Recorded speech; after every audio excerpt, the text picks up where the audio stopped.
Ron Paul, the insurgent, a powerful force in the first contests with an army of young voters. We are dangerous to the status quo in this country. Texas Congressman Ron Paul.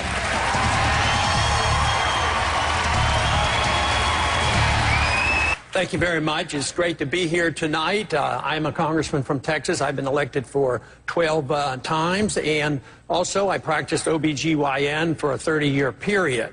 I've also served 5 years in the military, and I'm the only U.S. veteran on this stage tonight.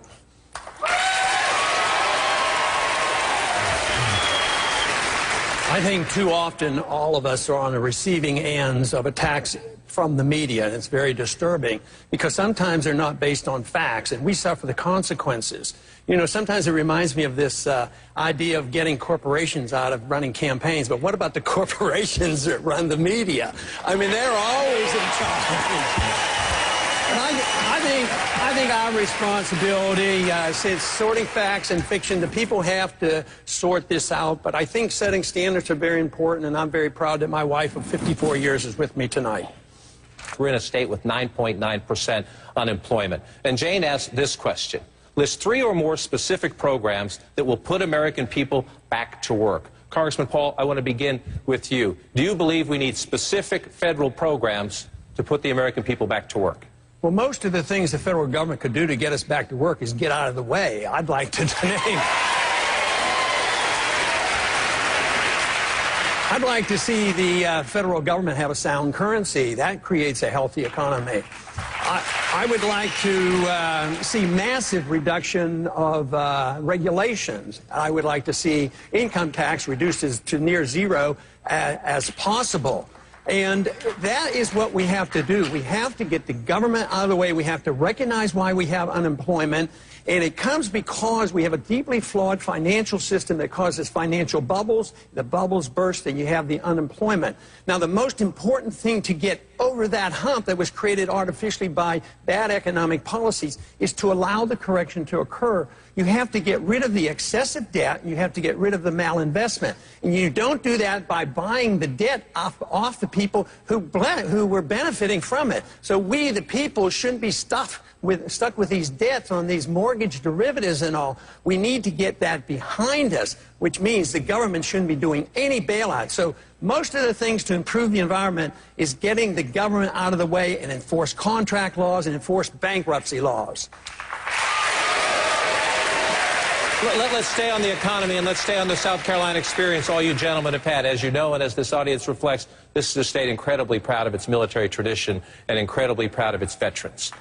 Many of those veterans who have served post 9/11, served honorably in Iraq and Afghanistan, are coming back to a terrible economy. Right now, unemployment rate for post 9/11 veterans aged 18 to 24 is at 22%.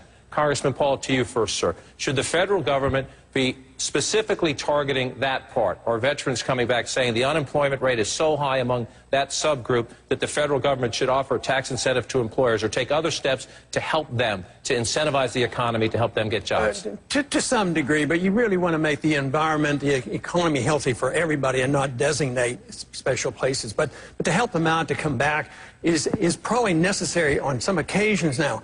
But we have to think about how serious our problems are here, because we faced something much, much greater after World War II. We had 10 million came home all at once. But what did we do then? There were some of the liberals back then that said, oh, we have to have more work programs and do this and that, and they thought they would have to, do everything conceivable for those 10 million. They never got around to it because they came home so quickly.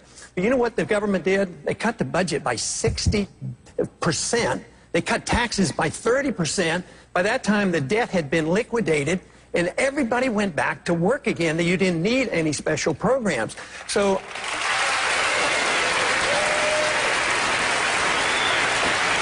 but the one thing, talking about concern about the military and the veterans, I'm very proud that, I get twice as many donations from the active military people than all the rest put together. So I'm very concerned about them.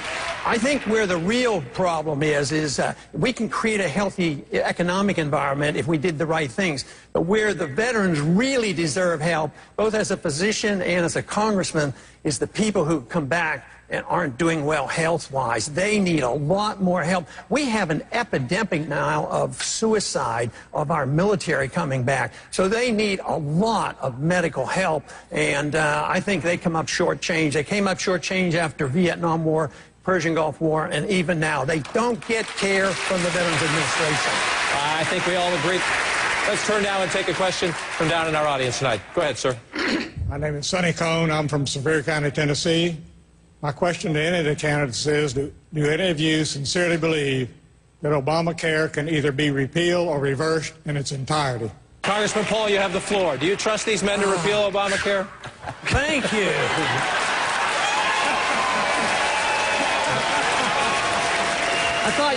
I thought maybe you were prejudiced against doctors and a doctor that practiced medicine in the military or something.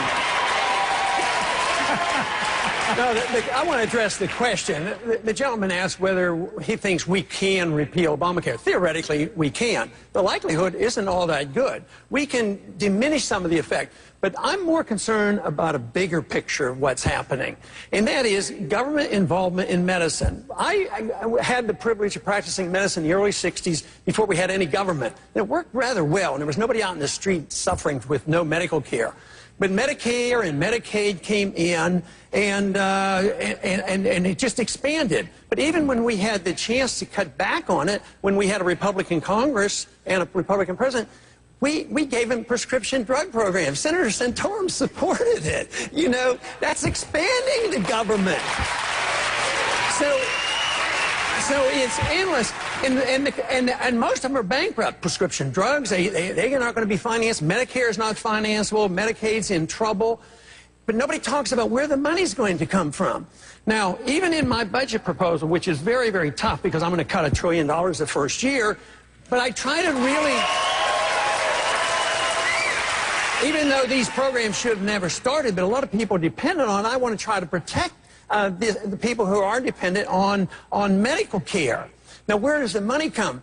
My suggestion is look at some of the overseas spending that we don't need to be doing.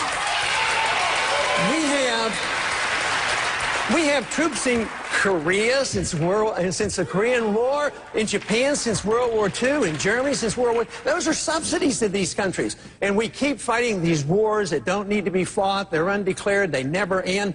Newt pointed out, you know, World War II was won in less than 4 years. Afghanistan, we're there for 10 years. Nobody says, where's the money come? We could work our way out of here and take care of these people with these medical needs, but we can't do it with the current philosophy of the government taking care of everybody forever on medical care, cradle to grave, and being the policeman of the world. We will get rid of all this government program. Unfortunately, because we're going bankrupt and you're going to have runaway inflation and our checks are going to bounce, and that's going to be a lot worse problem than we're facing tonight. John Marcoux from the great city of Charleston. Gentlemen, when will you release your tax return specifically? Congressman Paul, I want to start with you. We reached out to your campaign this week, and they said you would not release your tax returns. Why? Well, I hadn't thought it through. I don't have an intention of doing it, but for a different reason. I'd probably be embarrassed to put my financial statement up against their income, and I don't want to be embarrassed because I don't have a greater income. Now, I mean, it may come to that, but right now I have no intention of doing that. I think with our financial statements, congressional financial statements, I think you know more about me than I know about myself. That's how my wife found out so much about what we were doing, you know, from my financial statement. Now, I don't think people need that because nobody's challenging me because I have no conflict of interest, and I don't even talk to lobbyists, and I don't take that kind of money. So there's no conflict. Congressman Paul, how do you revive Made in America? You have to create the right conditions to bring these companies back, and they have to bring their capital back and shouldn't be taxed. But Apple's a great company, but the way you ask the question, it infers that because there's a bunch of workers overseas, it hasn't benefited a lot of people here. The consumers obviously have been benefited by a good company, well run. But obviously, there's a lot of employees with Apple in this country as well. I don't think that's the number that you have to be concerned about. A lot of people worry about us buying and money going overseas. But if you send money to China, let's say they're paying wages over there and we send dollars over there, well, they don't put the dollars in a shoebox. They have to spend those dollars. Unfortunately, they're buying our debt and perpetuating our consumerism here and our debt here. But immediately there's a benefit to us because those dollars come back. But also, when you get products, if they're buying products cheaper over there, let's say the computer cost $100 instead of $1,000. Well, the person's just saved $900. That helps the economy. That $900 stays in that person's pocket. So whether it's shoes or a computer, so we shouldn't be frightened about trade or sending money on, but we have to look at the reason why they're doing this. I mean, even the car companies, there's obviously a problem with car companies here. They're in bigger trouble. We had to bail them out. But there are foreign companies that build cars in this country, and they make a living out of it. So it's more complex than that, but we have to do whatever we can. I think the